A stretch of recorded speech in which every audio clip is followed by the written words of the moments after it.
দেখতেছেন আর কেন আপনাকে ভোটাররা ভোট দেবে? আলহামদুলিল্লাহ, আমি আসলে আমার জন্মস্থান শরীয়তপুর। আমার নাম তোফায়েল আহমদ কাসিমি। আমি শরীয়তপুর 1 আসনের পীর সাহেব চরমনায় মনোনীত হাত পাকার এমপি পদপ্রার্থী।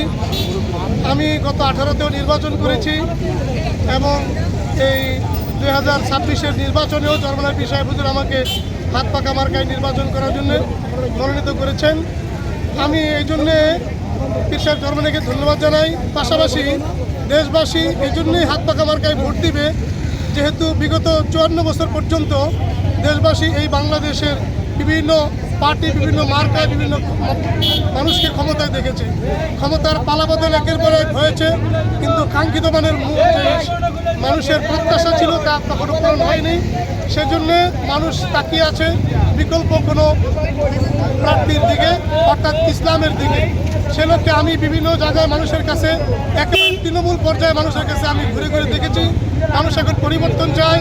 ম্যাক্সিমাম মানুষ ইসলামকে ক্ষমতায় দেখতে চায়, আর আমাকে এজন্যই ভোট দিবে, যেহেতু আমি প্রত্যেক জায়গায় জায়গায় দেখেছি। আমি ওয়াদা করেছি যে ইনশাআল্লাহ আল্লাহ যদি কবুল করে আমাকে যদি জনগণ হাত পাকা মার্কায় ভোট দিয়ে বিজয় করেন, জয়যুক্ত হতে পারি, তাহলে আমি সর্বপ্রথম শিক্ষা খাতকে আমি লক্ষ্য করব যে আমাদের এই শিক্ষার মান যেন উন্নয়ন হয়, সে লক্ষ্যে আমি কাজ করব। দ্বিতীয় নম্বর, আমাদের দেশে স্বাস্থ্যসেবা একেবারে ঝুঁকিপূর্ণ।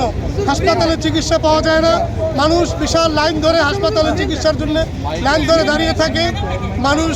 আমি ইনশাআল্লাহ যদি আল্লাহ কবুল করে, আমি ওয়াদা করেছি প্রতিটি ইউনিয়নে একটি করে স্বাস্থ্য কমপ্লেক্স পুনরায় নির্মাণ করব এবং স্বাস্থ্য সেবা আমি ইনশাআল্লাহ 100% নিশ্চিত করব জনগণ যেন সহজে তাদের স্বাস্থ্যসেবা নিতে পারে, সে লক্ষ্যে আমি চেষ্টা করবো ইনশাআল্লাহ।